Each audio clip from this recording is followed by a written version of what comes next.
Ndichikutambirai zvekare pano paTravel 260.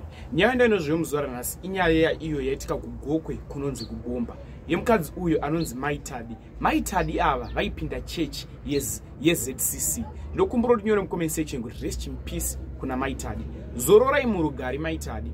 Maitadi vari kunzi ivo vabuda pamba vachiti vari kuenda kuchechi. Vanga vane Honda 50. After vabuda vachiti vari kuenda kuchechi, vasvika musango rekuBomba kuGokwe.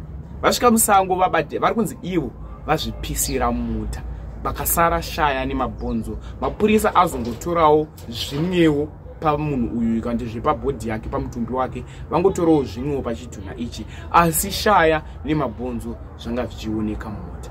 Ndokumburota zvatinofunga mucomment section pamusoro penyaya yaMaitadi. Vanhu vazhinji muno muna 2024 vari kuzviuraya. Chitiko chaitika nhasi kuno kuGokwe kubomba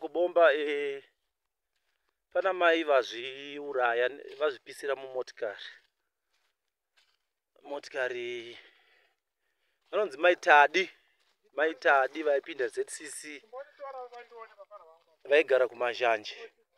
Zvaitika izvezvi sango richiri kutotsva iri papisiwa sango ratsva sango, saka pari zvino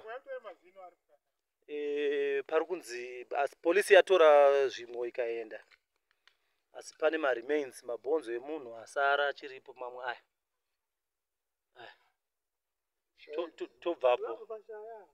Tobvapo mati pane chimwe chiri kwakwakomana shaya regai timboona